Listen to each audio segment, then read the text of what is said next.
जय श्री राम। शंखनाद में आपका स्वागत है।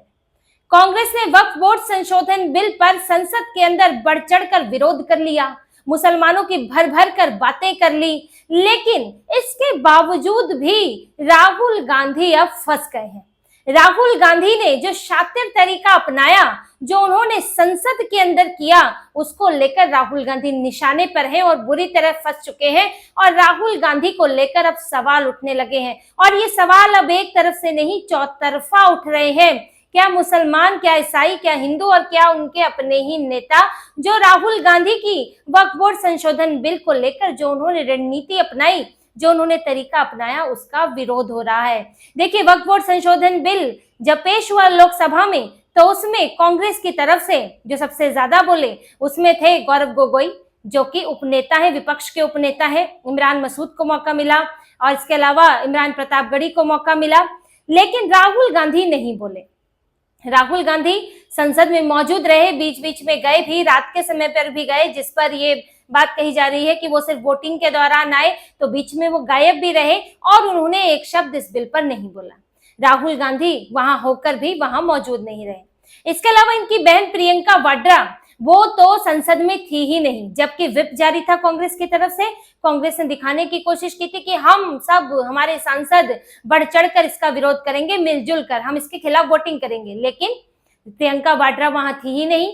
और वो सुनने में आ रहा है कि वो देश से ही बाहर थी और इस बिल पर वो मौजूद नहीं रही, कुछ एक शब्द उनकी तरफ से नहीं सुनाई पड़ा। हालांकि आप ट्विटर पर कोई भी बयानबाजी दे दो, सोनिया गांधी राज्यसभा में नहीं बोली, उन्होंने भी बाद में कांग्रेस के कार्यालय में आप बोल रहे हो, लेकिन राज्यसभा में नहीं बोली। ये जो गांधी परिवार की वक्फ बोर्ड संशोधन बिल को लेकर चुप्पी रही, उनकी तरफ से एक शब्द नहीं बोला गया। अब ये इसको लेकर निशाने पर आ गए हैं, और ये खुद निशाने पर आए हैं मुसलमानों के। सबसे पहले जो कि पूरी कांग्रेस मुसलमानों के पक्ष में लगी हुई थी, इनके सारे बयान देख लीजिए। इन्होंने हिंदुओं के खिलाफ भी बोला, हिंदू मंदिरों को भी टारगेट किया, लेकिन इसके बावजूद भी मुसलमान इनसे खुश नहीं है, क्योंकि मुसलमान चाह रहे हैं कि राहुल गांधी क्यों नहीं बोले, प्रियंका वाड्रा क्यों नहीं बोली। केरल में इस पर सवाल उठ रहा है, जहां मुसलमानों के वोट से कांग्रेस जीती है, प्रियंका वाड्रा जीती थी, तो वहां पर अब ये सवाल उठ रहा है कि प्रियंका वाड्रा जो है वो गायब क्यों रही। आखिर आप में इतनी हिम्मत क्यों नहीं है कि मुसलमानों का खुलकर समर्थन कर सके। आपके छोटे नेता, ऐसे नेता बोलेंगे जो खबरों में भी ठीक से नहीं आ पाते हैं, तो ये कैसे चलेगा। अब ये सवाल इसलिए उठ रहा है क्योंकि देखिए, कांग्रेस किसके नाम पर चुनाव लड़ती है? राहुल गांधी के नाम पर। राहुल गांधी वोट मांगते हैं। मुसलमानों ने किसे जिताया? प्रियंका वाड्रा को जिताया। आप पूरी कांग्रेस का नेतृत्व करते हैं, कई मुद्दों पर बोलते हैं, कांग्रेस का पक्ष रखते हैं, विपक्ष के नेता भी हैं, लेकिन अब यही सवाल है कि जब मुसलमानों के लिए बोलने की बारी आई, तो राहुल गांधी ने चुप्पी साध ली और वो बीच का रास्ता अपनाने लगे और उन्होंने अपने दूसरे नेताओं को आगे कर दिया। अब राहुल गांधी देखिए इस पर क्यों नहीं बोले। अब यही राहुल गांधी और कांग्रेस की यही रणनीति थी, क्योंकि वो हिंदुओं को भी भ्रमित करना चाहते हैं और अपने लिए कोई ऐसा गड्ढा नहीं खोदना चाहते जिस पर वो बार बार जिसमें गिरते रहें। देखिए, मनमोहन सिंह ने एक बयान दिया था, उन्होंने बोला था कि इस देश के संसाधनों पर पहला हक अल्पसंख्यकों यानी मुसलमानों का है। अल्पसंख्यक, कांग्रेस के अल्पसंख्यक का मतलब मुसलमान से ही होता है, तो यहाँ देश के सभी संसाधनों पर पहला हक मुसलमानों का है। और ये बयान जो है आज तक याद दिलाया जाता है। इस बहस के दौरान भी याद दिलाया गया था संसद में, लोकसभा के अंदर, और ये 2024 के चुनाव का मुद्दा भी बना था कि कांग्रेस किस तरह से देश पर ही पहला हक मुसलमानों का बताती है, इसका इस्लामीकरण ही करने में जुटी हुई है। तो राहुल गांधी भी अगर ऐसा कोई बयान देते, राहुल गांधी कुछ अगर बोलते, क्योंकि पूरा मुद्दा मुसलमानों पर केंद्रित था। वक्फ बोर्ड संशोधन बिल का विरोध ही मुसलमान कर रहे हैं और मुसलमानों की तरफदारी ये लोग कर रहे थे। हिंदुओं का उससे डायरेक्ट लेना देना नहीं है। हिंदुओं को, हिंदुओं की प्रॉपर्टी, सिखों की, ईसाइयों की प्रॉपर्टी को नुकसान उससे है, लेकिन इस बिल में ऐसा नहीं है कि हिंदुओं को कोई जगह दी जा रही है जिसके कारण वो सीधे जुड़े हुए हैं। तो सारी बात मुसलमानों की हो रही थी। मुसलमानों का फायदा क्या होगा, मुसलमानों का नुकसान क्या होगा, इसी पर चर्चा हो रही थी। अब अगर राहुल गांधी बोलते तो उन्हें भी मुसलमानों के इर्द गिर्द बोलना पड़ता, मुसलमानों की तारीफ में, मुसलमानों के हक में, उनके लिए भारत में उनका कितना हक है, भारत में उनके साथ क्या बुरा होता है, ये सब बोलना पड़ता। अब इनके ये बयान फिर रील बनते, फिर शॉर्ट्स बनते, फिर ये सालों साल सदियों तक याद रहते, आने वाली कांग्रेस की पीढ़ियों को सुनाए भी जाते, तो फिर इससे राहुल गांधी के लिए मुश्किल खड़ी होती। आने वाले चुनाव में राहुल गांधी के यही बयान सुना सुनाकर उनका तुष्टीकरण दिखाया जाता कि अब तो ये भी चुप नहीं रहते हैं, ये भी बोलने लगे हैं और खुलकर बोलने लगे हैं। और यही बात प्रियंका वाड्रा के लिए भी थी, क्योंकि वो भी अब गांधी परिवार की, वो भी दूसरे नंबर की सदस्य है। राहुल गांधी के बाद भले ही उनको महत्व कम मिलता हो, लेकिन है तो गांधी परिवार के सदस्य, तो उनके बयान भी चर्चित हो सकते थे। और वो तो वायनाड से है, केरल से सांसद है, वहां पर इन्हें ईसाइयों के वोट भी चाहिए होते हैं। और केरल की बिशप काउंसिल ने घोषणा कर दी थी कि वक्फ बोर्ड संशोधन बिल का समर्थन किया जाए। केरल के सांसदों से अपील की थी।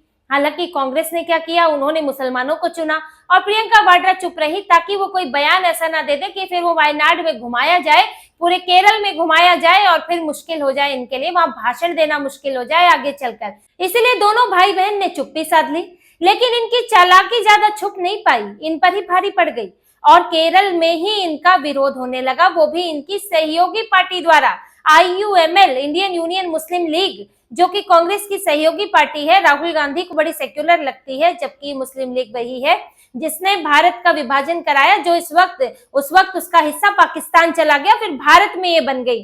तो ये जो मुस्लिम लीग है, इसके समर्थन का एक अखबार है सुप्रभातम, जो प्रो IUML अखबार है। इस अखबार के संपादकीय में राहुल गांधी और प्रियंका वाड्रा की भर भर कर आलोचना की गई है। इस बात पर सवाल उठाया है कि राहुल गांधी ऐसे अहम मुद्दे पर चुप कैसे रह गए, प्रियंका वाड्रा क्यों गायब रही। इस अखबार में ये जो वक्फ बोर्ड संशोधन बिल है, इसे बाबरी मस्जिद के बाद मुसलमानों पर सबसे बड़ा हमला बताया है कि बाबरी मस्जिद से लगभग तुलना इसकी कर दी कि जो बाबरी मस्जिद तोड़ी गई थी, उसके बाद ये मुसलमानों पर सबसे बड़ा हमला है, उनको जो है कंट्रोल करने के लिए है, दबाने के लिए है, ऐसी तरह तरह की बातें लिखी गई। ये सबसे बड़ा दाग है। राहुल गांधी जो इसमें नहीं बोले, प्रियंका वाड्रा जो इस यहाँ गायब रही, ये कांग्रेस के ऊपर कभी ना मिटने वाला दाग है। इतनी कड़ी कड़ी बातें उनके खिलाफ लिखी गई है, क्योंकि मुसलमान चाहते थे कि ये बोले और खुलकर बोले, और राहुल गांधी और इन्होंने बीच का रास्ता अपनाया है। तो सबसे पहले तो ये मुसलमानों के टारगेट पर आ गए हैं, क्योंकि मुसलमानों को सिर्फ बातों से काम नहीं चलता है, मुसलमानों को ठोस चाहिए होता है। ये हिंदुओं को चल जाता है कि उन्हें टी शर्ट के नीचे जनेऊ दिखा दो, सिर्फ एक मंदिर में हाथ जोड़ लो तो हिंदुओं के वोट मिल जाते हैं, उन्हें जातियों में बांट लो। लेकिन मुसलमान जो हैं वो और ज्यादा चाहते हैं, उन्हें और ज्यादा की आदत लगवाई गई है, इसलिए राहुल गांधी फंस गए। वहीं ये ईसाइयों के भी निशाने पर है, क्योंकि बिशप काउंसिल ने, जिसका केरल में अच्छा खासा ईसाइयों का जो वोट प्रतिशत है, वहां पर बिशप काउंसिल ने साफ तौर पर संशोधन बिल का सपोर्ट करने के लिए मांग की थी। और वहां के ईसाई भी परेशान है, वक्फ बोर्ड के कब्जों से पूरा का पूरा मुनम्बम में गांव है, उस पर उसको वक्फ घोषित कर दिया था इन्होंने। और जिस तरह से मुसलमानों को कांग्रेस, CPIM ये सब पोषित करते हैं, उससे ईसाइयों की मुश्किलें बढ़ रही है। तो ये कांग्रेस से चाहते थे कि वो खुलकर इसका विरोध करे, लेकिन कांग्रेस ने ईसाइयों की इस अपील को माना नहीं और मुसलमानों को चुना। तो अब ये वहां पर कांग्रेस जो है ईसाइयों के भी निशाने पर है, कांग्रेस से नाराजगी चल रही है। और यहाँ हिंदू भी वो कांग्रेस का असली रंग देख चुके। राहुल गांधी ने भले चुप्पी साधे रखी, लेकिन ये साफ दिख रहा था कि कैसे राहुल गांधी की पार्टी, कैसे कांग्रेस जो है वो पूरी तरह से मुसलमानों की होकर रह गई थी। जो मल्लिकार्जुन खड़गे हैं वो क्या बयान दे रहे हैं, वो बोल रहे हैं कि क्या राम मंदिर कमेटी में गैर हिंदुओं को रखा जाएगा। अरे राम मंदिर कमेटी और ये वक्फ बोर्ड दोनों बिल्कुल अलग चीजें हैं। किसी राम मंदिर कमेटी की तुलना आप किसी मस्जिद कमेटी से कर सकते हैं, लेकिन आप वक्फ बोर्ड से नहीं कर सकते। कोई सनातन बोर्ड बनेगा तब आप तुलना कीजिएगा, लेकिन वो ऐसे बयान दे रहे हैं और हिंदुओं को भी टारगेट कर रहे हैं। मुसलमानों को सड़क पर नमाज क्यों नहीं पढ़ने दी जा रही है, इस तरह की बातें कर रहे हैं। तो हिंदुओं ने उनका असली चेहरा देख लिया। ये देख लिया कि कांग्रेस किस तरह से ये चाहती है कि हिंदू मंदिर, हिंदू गांव जो है वो लुटते रहे, वक्फ बोर्ड के कब्जे में जाते रहे। तो यह हिंदू भी कांग्रेस से खुश नहीं है। कांग्रेस ने जो क्लियर स्टैंड लिया, जो उन्होंने रवैया अपनाया कि एक बीच का रास्ता भी नहीं अपनाया, तो कांग्रेस के निशाने पर है। और राहुल गांधी की इस चुप्पी से कोई खास फायदा होने वाला नहीं है। उन्होंने ये तो सोचा था कि वो मल्लिकार्जुन खड़गे जैसा अगर बयान दे दे, अगर वो जो इनके सांसदों ने जो बातें की है मंदिरों को लेकर वो कह दे, तो फिर तो इनके लिए मुश्किल हो जाएगी। लेकिन उससे भी कुछ नहीं होने वाला है। यहाँ ये हिंदू, ईसाई, मुसलमान, अब इनसे कोई खुश नहीं है और अपने नेता अलग इनसे परेशान है, राहुल गांधी की रणनीति से।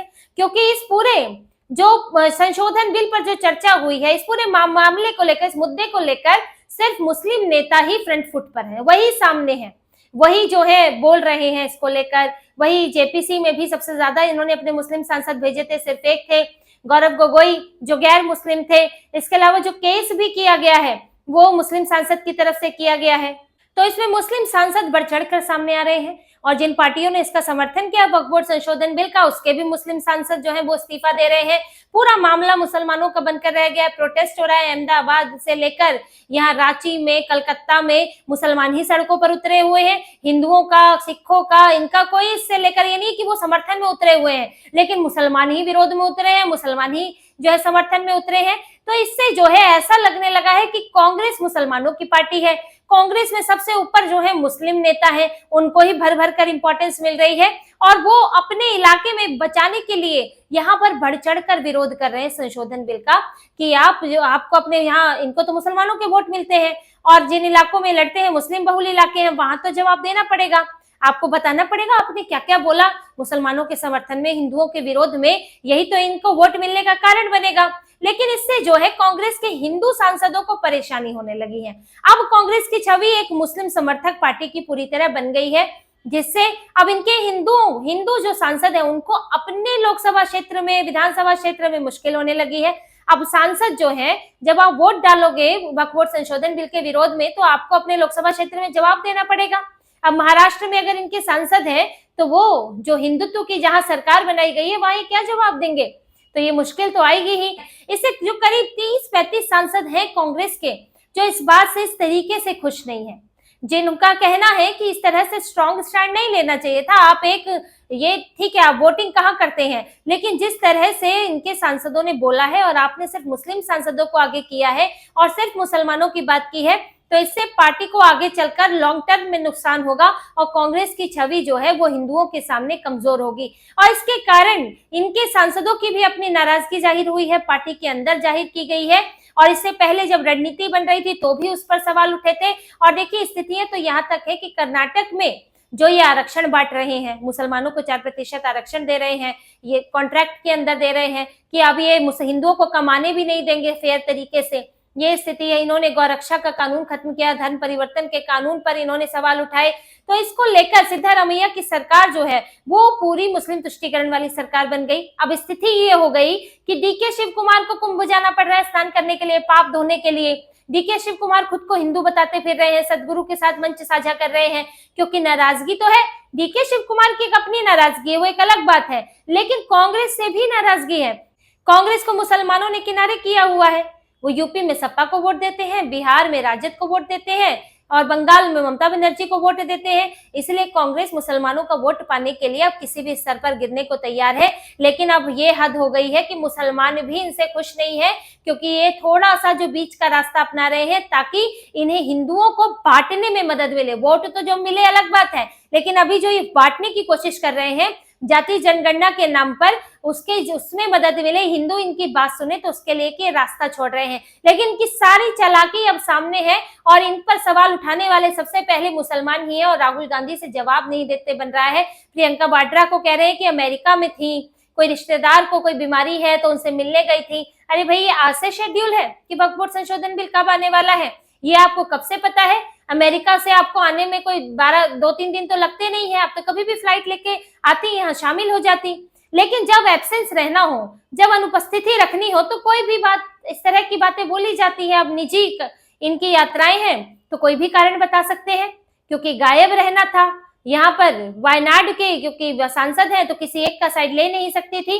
तो ये सारे तरीके चालाकियां सामने आ गई है और कांग्रेस अपने ही तुष्टीकरण के जाल में फंस गई है और राहुल गांधी अब उनको मुंह दिखाने लायक स्थिति नहीं है। मुसलमानों के सामने जाएंगे तो वो भी सवाल पूछेंगे और हिंदू सिख ईसाइयों के सामने जाएंगे तो वो भी इनके ऊपर निशाना साधेंगे। अब राहुल गांधी को ये चुप्पी जो है वो बहुत भारी पड़ने वाली है।